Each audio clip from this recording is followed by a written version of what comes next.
હું એમએલએ બન્યો ને એ પહેલાં વરમોરા ગ્રુપ અમારું જોઈન્ટ ફેમિલી છે.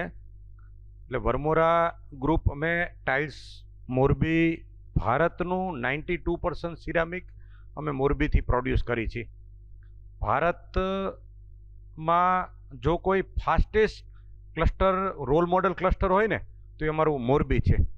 એમાં પણ વરમોરા ગ્રુપ અમારું બહુ નાની ઇન્ડસ્ટ્રીઝ અમે 97-98થી શરૂ કરી હતી અને લાસ્ટમાં 6 મહિના પહેલાં અમેરિકન કાર્લાઇન યુએસએની કંપની છે એને મારી કંપનીમાં 100 મિલિયન ઇન્વેસ્ટ કર્યા અને અમે એને 28% સ્ટેક આપ્યો. હું આપની સાથે સ્ટોરી શેર એટલા માટે કરવા માગું છું, મારી જર્ની એક રૂરલથી શરૂ થઈ. એકેડેમિક એજ્યુકેશન મને એટલું ન મળ્યું, પણ પ્રેક્ટિકલી નાના લોકો સાથે અને પછી ધીમે ધીમે મોટા લોકો સાથે બેસવાનો મને અવસર મળ્યો. અને 2012 પછી મેં ગ્રેટ લીડરોની બાયોગ્રાફી રીડ કરી અને ગ્રેટ લીડરોની બાયોગ્રાફી રીડ કરવાથી મારા જે બિલીફ સિસ્ટમ હતા ને એમાં બહુ મોટો બદલાવ આવ્યો. અને એ બિલીફ સિસ્ટમના બદલાવના હિસાબે હું એવું કહી શકું કે આ દુનિયામાં કોઈ પણ માણસે ગ્રો કરવો હોય ને તો ગ્રો એ આંતરિક ગ્રો કરવો પડે. જેટલા 2000 ગ્રેટ લીડરો હતા આપણા જેવા જ હતા, પણ એમને બહારની દુનિયામાં પછી કામ કર્યું, પહેલાં પોતાની દુનિયામાં કર્યું. કોઈ પણ સર્જન પહેલાં પોતાની દુનિયામાં થાય અને એના ભાગરૂપે આપણે કંઈ પણ છીએ તો આપણી અંદર પહેલાં બન્યું ને પછી બહાર બન્યું છે. તો અંદર ક્રિએશન કરવા માટે કે એન્ટરપ્રિન્યોરની મોટી રિસ્પોન્સિબિલિટી શું હોય છે? જ્યારે આપણે ગ્રુપ ચેરમેન બનતા હોય છે, એમડી બનતા હોય છે, ત્યારે જો આપણે બહુ મોટી પ્રગતિ કરવી છે ને તો આપણે પોતે કેટલો આપણી અંદર સ્પેસ ક્રિએટ કરી શકીએ છીએ. આપણો સ્પેસ જેટલો ક્રિએટ થાય ને એટલો આપણો ગ્રોથ થાય. એટલે વરમોરા અમે સ્પેસ ક્રિએટ કર્યું. સ્પેસ ક્રિએટ કર્યું એટલે બહારના અમેરિકન પાર્ટનરને અમે સ્પેસ આપી તો એ આજે આપણી સાથે બોર્ડમાં છે. મારું પોતાના ડેવલપમેન્ટની વાત કરું તો 2000 ગ્રેટ લીડરોની બાયોગ્રાફીના પછી મને લાગ્યું કે સંભાવના તો બહુ મોટી છે. તો હું કેટલા બધા ફેડરેશન ઓફ ઇન્ડસ્ટ્રી એસોસિએશનનો પ્રેસિડેન્ટ બન્યો, સરદારધામમાં ઉપપ્રમુખ બન્યો. પછી મને સમજમાં આવ્યું કે વધુ ગ્રોથ કરવો હશે તો એવી સંસ્થા મારે પકડવી જોઈએ કે જે સંસ્થા બહુ મોટું કામ કરે. તો મને નજીકની સંસ્થા ગુજરાત સરકાર લાગી અને ગુજરાત સરકારમાં ભૂપેન્દ્રભાઈને મેં કીધું કે મારે તમારી ટીમમાં સેવામાં કામ કરવું છે. જે નરેન્દ્રભાઈ 2001માં ગુજરાતનો જીડીપી 1,05,000 કરોડ હતું અને 11,000 કરોડનું બજેટ હતું. એ ભૂપેન્દ્ર પટેલ માનનીય મુખ્યમંત્રીશ્રીના નેતૃત્વમાં 2022નું જે આપણું બજેટ થયું એ 22 લાખ કરોડ જીડીપી વાળું અને 2,47,000 કરોડ આપણું બજેટ હતું. તો એ ટીમમાં મેં ભૂપેન્દ્રભાઈને કીધું અને મને એમની ટીમમાં લઈ લીધો. અને આ સમયે આપણે જે બજેટ બનાવ્યું છે એ 3,01,000 કરોડનું બજેટ છે અને આપણો 24 લાખ કરોડનો જીએસડીપી છે. ગઈકાલે જે બજેટ બન્યું એમાં 2027માં ગુજરાતનો જીડીપી 42 લાખ કરોડનો જીએસડીપી થવાનો છે આપણો. અને એનું આપણું બજેટ કેટલું હશે? કોઈ આમાંથી ગેસ કરી શકે? રિવર્સ કેલ્ક્યુલેશન કરી તો અત્યારે 3 લાખ કરોડનું છે આપણું. 2027માં 6 લાખ કરોડનું રિવર્સ કેલ્ક્યુલેશન કરવાનું છે. અને 2032માં ગુજરાતનો જીએસડીપી કેટલો હશે? તો 2032માં નરેન્દ્રભાઈએ 10 ટ્રિલિયનનું લક્ષ્ય આપ્યું છે આપણને. તો એમાં 1.5 ટ્રિલિયન ગુજરાતે કરવાનું, એટલે કે 120 લાખ કરોડ ગુજરાતે જીએસડીપી કરવાનો. એટલે કલ્પના કરો 2001માં 1,05,000 હતા અને પછી આપણે પહોંચવાના છીએ ક્યાં? 2032માં 120 લાખ કરોડે પહોંચવાના છીએ. તો રિવર્સ કેલ્ક્યુલેશનમાં આપણે જીએસડીપીમાં એવા બિઝનેસો લાવવા પડશે કે જે જીએસડીપીનો વધારો કરે, પર હેડ ઇન્કમ વધારો કરે. અને સરકાર એ રીતે પ્લાન કરી રહી છે. હું આ તમને શું કામ કહું છું કે ઉદ્યોગપતિના માધ્યમથી ગુજરાત બહુ સ્પીડથી આગળ જશે. આજે આપણો પણ જીડીપી જે અત્યારે 20-22 લાખ કરોડ છે એમાં 50% ઉદ્યોગથી આવે છે. એટલે 10 લાખ કરોડ 20 લાખનું બાયફર્ગેશન કરી તો 10 લાખ ઉદ્યોગથી આવે છે, 6 લાખ વેપાર સર્વિસથી આવે છે, 4 લાખ કરોડ ખેતીથી આવે છે. જો આને બહુ ઝડપથી લઈ જવું છે તો હજી પણ આપણે એવા સેક્ટરોમાં કામ કરવું પડશે. અને બીજું હાર્ડકોર વેલ્થ ક્રિએટર ઊભા કરવા પડશે. આપણે શું થાય છે કાળક્રમે જે બેકગ્રાઉન્ડમાંથી આવી, હું દાખલા તરીકે ટેકનિકલ બેકગ્રાઉન્ડમાંથી આવું અને ચેરમેન બની ગયો કંપનીનો, તો મારા મગજમાંથી ટેકનિકલિટી જાય જ નહીં. હવે ચેરમેન બન્યા છીએ તો તમારે ખાલી ટેકનિકલથી તમારું કામ નહીં ચાલે. કોઈ ફાઇનાન્સના બેકગ્રાઉન્ડમાં એના મગજમાં ફાઇનાન્સ જ ચાલે, કોઈ માર્કેટિંગના બેકગ્રાઉન્ડમાંથી આવી ચેરમેન બની ગયો, પછી માર્કેટ એકચ્યુઅલી ચેરમેનનો ક્યારે કેપીઆર રહ્યો ને એ વેલ્થ ક્રિએશન હોય. ચેરમેનની જો કોઈ મોટામાં મોટી લાયકાત હોય ને તો ઇઝ અ ગ્રેટ એચઆર, એને ability to deal with people. જેટલા લોકોએ સફળ મુખ્યમંત્રી બન્યા હોય, કે સફળ ચેરમેન બન્યા હોય, કે સફળ સોશિયલ લીડર બન્યા હોય, એની ability to deal with people હતું. એનામાં બીજી કોઈ સ્કિલ નહોતી. એનામાં એક મહત્વની સ્કિલ હતી કે હમ્બલ હતા, ઇગોલેસ હતા, અને બીજાને સ્પેસ આપી શકતા હતા, બીજાને મોટિવેટ કરી શકતા હતા. આ એક ગુણના હિસાબે આપણને એમ લાગે કે આનામાં 32 ગુણ છે, તો એ 32 ગુણ હોય સારી વસ્તુ છે, પણ 32 ગુણથી નથી માણસ આગળ વધતો. રાવણમાં તો 31 ગુણ હતા, એક અહંકાર એક જ એનો माइनस पॉइंट હતો. तो ऑर्गेनाइजेशन गुड टू ग्रेट की मैंने जो बुक पढ़ी ना, उसमें जिम कॉलिन के पूरी टीम ने 14 से ज़्यादा कंपनी का रिसर्च किया और उसमें से 11 कंपनी को बताया कि इतनी कंपनी गुड से ग्रेट बनी.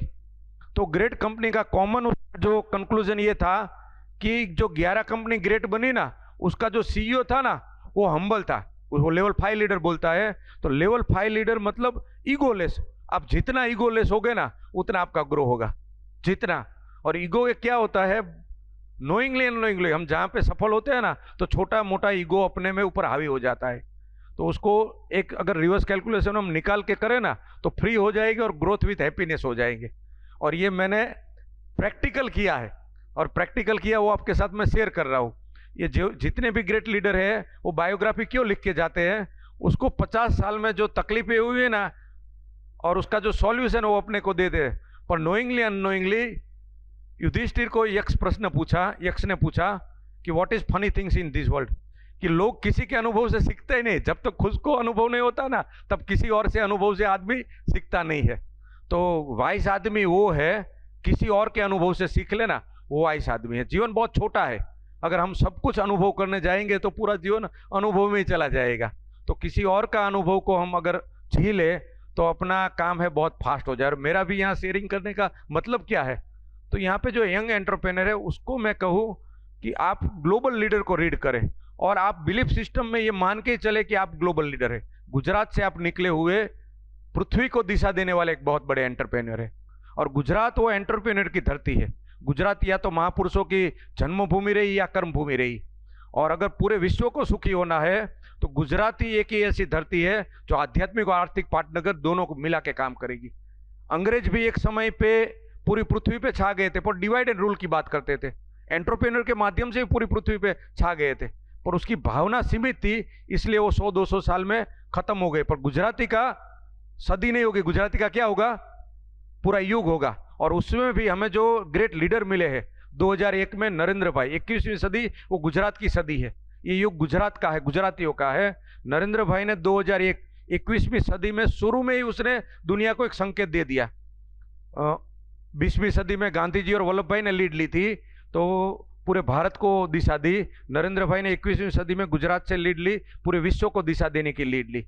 तो 21वीं सदी में 2001 से नरेंद्र भाई ने दिशा संभाली है. और आप देखो तो 14 साल में गुजरात को बहुत आगे लेके गए, वाइब्रेंट गुजरात. और उसके बाद भारत का धुरा संभाला, भारत को एक विश्व गुरु के रूप में एस्टैब्लिश किया. और अभी जो G20 आई, उसमें वन अर्थ, आज पूरे वर्ल्ड के पास विजन नहीं है, ना जिनपिंग के पास, ना बाइडन के पास.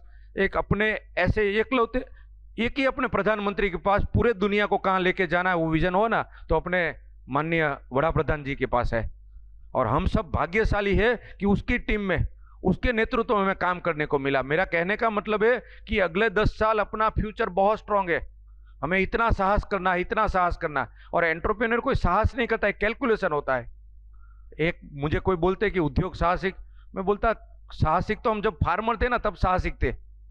चीज़ों को हम खेतों में बोते, कभी फसल आया नहीं आया, उसका रेट हुआ नहीं हुआ. जब हम मैन्युफैक्चरिंग किया, सब ये तो कैलकुलेशन है.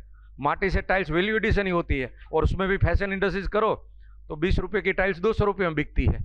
और उसमें भी बुद्धिस्ट को आप साथ में रखो, जिसका नॉलेज है, जिसका अनुभव है, श्रम से सबको इनको इंक्लूजन करो, बैंक से पैसा लो, पूरा इकोसिस्टम बनाओ. तो इसमें तो कोई रिस्क ये नहीं है, पूरा कैलकुलेशन है. तो बिजनेसमैन वो साहसिक है ही नहीं, बिजनेस इज कैलकुलेशन. अगर आप बिजनेस को आप रिस्क देखते हो तो एक कंपाउंडर ऑपरेशन करता है, डॉक्टर करता है.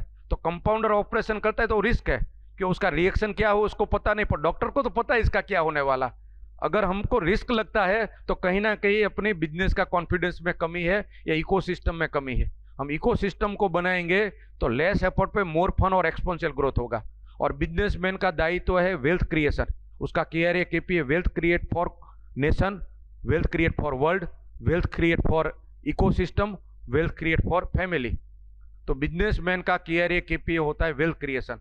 और एक पॉलिटिशियन होगा, राजनेता का दायित्व है कि जो बिजनेसमैन देश के लिए काम करते हैं, दुनिया के लिए काम करते हैं, साइंटिस्ट ने जो अच्छी टेक्नोलॉजी बनाई इसको लास्ट माइल तक लेके जाते हैं, तो बिजनेसमैन बहुत सोशल सर्विस, सोशल इम्पैक्ट करता है। तो एक पॉलिटिशियन का काम है कि बिजनेसमैन को बढ़ावा दे, और बिजनेसमैन बढ़ेगा उतना राज्य बढ़ेगा। तो 2032 में मोदी साहब का सपना 1.5 ट्रिलियन हम सबको मिलकर पूरा करना है। तो मैं गुजरात सरकार में एक जनप्रतिनिधि के रूप में हूँ, तो मैं आपको आपकी हर समस्या का समाधान के लिए सरकार आपके साथ है। सरकार का अप्रोच है, और उसमें भी नरेंद्र भाई जब से गुजरात के मुख्यमंत्री बने, वाइब्रेंट गुजरात, गुजरात से पहले जय जवान जय किसान 2 ही नारा चलता था। एक नरेंद्र भाई ने तीसरा नारा ऐड किया, जय एंटरप्रेन्योर। एंटरप्रेन्योर के बगैर देश तेजी से नहीं बढ़ पाएगा। तो गुजरात सरकार वो एंटरप्रेन्योर को सपोर्ट करने वाली सरकार है। बहुत तेजी से आप आगे बढ़ो। और 1947 में जब देश आज़ाद हुआ, $1 इक्वल टू 1 रुपीज़ मिला था। 1947 से पहले गांधी जी और वल्लभ भाई भारत की प्रजा को सेक्रीफाइस के लिए कह रहे थे। वो समय की डिमांड थी कि देश के लिए कुछ मरना है, सेक्रीफाइस करना है, तकलीफें झेलना है। अपने बड़ा प्रधान ऐसा कहते कि देश के लिए आपको जीना है, देश के लिए वेल्थ क्रिएटर करना है, देश के साथ मस्ती के साथ जियो। तो इतना अच्छा हमें अपनी खुशी के साथ हेल्थ वेल्थ हैप्पीनेस बढ़ाने की बात करते हैं। तो ऐसे बड़ा प्रधान मिले और हम हेल्थ वेल्थ हैप्पीनेस में कहीं पीछे रहे ना, तो कहीं ना कहीं हम ईश्वर के गुनेगार है, देश के गुनेगार है। तो हमें 3 चीज़ों पे फोकस करना है, हेल्थ वेल्थ हैप्पीनेस। અને ગુજરાતીમાં બોલી તો તન મન અને ધન, 3 સુખ હોય, તનનું સુખ, મનનું સુખ અને ધનનું સુખ। તન સુખ, મન સુખ અને ધન સુખ, આ ત્રણેયના બ્રાન્ડ એમ્બેસેડર અત્યારે કોણ છે પૃથ્વી ઉપર? एक आप नाम बता सकते हो? पूरी पृथ्वी में एक आदमी को देखे तो अपने को लगे कि ये तन का बहुत अच्छा सुख ले रहे हैं, मन का भी बहुत अच्छा सुख ले रहे हैं, धन का भी सुख ले रहे हैं। तो आदरणीय बाबा रामदेव जी है ना, वो तन का, मन का, धन का, तीनों का सुख ले रहे हैं। तो एंटरप्रेन्योर के लिए वो रोल मॉडल बनना है। बाबा रामदेव कभी भी थकते नहीं, पूरे दिन एक्टिव रहते हैं। और आप किसी भी इवेंट में कहीं पे जाओ ना तो खुशखुशाल होते हो। उसको कोई भी प्रश्न पूछे तो वो पॉजिटिवली जवाब दे देते हैं, उसको कभी खुश ही रहते हैं। तो मन से, आत्मा से खुश रहते हैं। और तीसरा, 5 लाख करोड़ का वेल्थ क्रिएशन कर दिया। तो राष्ट्र निर्माण के लिए पतंजलि ने काम किया। तो आप सब तो बिजनेसमैन हो, तो आपको तो दायित्व, वो तो संत हो के ये काम किया, तो आप सब तो हार्डकोर वेल्थ क्रिएटर्स हो। तो तन, मन और धन, ये तीनों का हम काम करेंगे। और ये काम करेंगे तब जाके गुजरात बहुत आगे जाएंगे। मोदी साहब का सपना है कि अपना गिफ्ट सिटी है गुजरात, वो भारत का आर्थिक पाटनगर बने पहले फेज में। अभी मुंबई है, नोबडी और कॉम्पिटिटर। मुंबई अच्छा ही कर रहा है, तो गुजरात तेजी से आगे करेगा। और लॉन्ग रन में न्यूयॉर्क आर्थिक पाटनगर है। तो हमें 20-25 साल के सापेक्ष में गुजरात को हमें न्यूयॉर्क से आगे देखना है। और आध्यात्मिक पाटनगर अभी काशी है। पूरी पृथ्वी की जो अच्छी अच्छी बातें हैं ना, वो गुजरात में आए।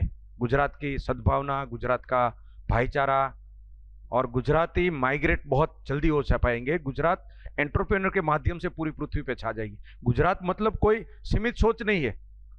સૌનો સાથ, સૌનો વિકાસ, સૌનો વિશ્વાસ, સૌનો પ્રયાસ। ડિવાઇડ એન્ડ રૂલ તો આપણું છે જ નહીં।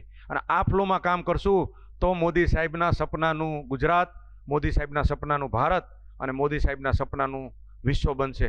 એટલે મિત્રો, તમને ફરી એકવાર ટાઈમ્સ ગ્રુપે જે તમને પ્લેટફોર્મ આપ્યું છે, જે મોટિવેશન કર્યા, આજે બની ગયેલી બ્રાન્ડને તો બધા ઉઠાવે, પણ જે નવી બ્રાન્ડ બનતી હોય એને મોટા કરવા, કારણ કે એ માળી જ જોઈ શકે કે આ બીજમાં કેટલી તાકાત છે। બાકી તો મોટા ભાગના તો ઝાડ બને પછી જોઈ શકતા હોય છે। તો ટાઈમ્સ ગ્રુપે તમને પ્રમોટ કર્યા છે અને તમારી પાત્રતા હતી। અને હું એવી આશા રાખું કે આજે બુક્સમાં મેં જોયું આ બધે ગુજરાતથી નીકળી અને વિશ્વ લેવલના એન્ટરપ્રાઇઝ બનાવે, એવી શુભકામના સાથે મારી વાત હું પૂરી કરું છું। Thank you.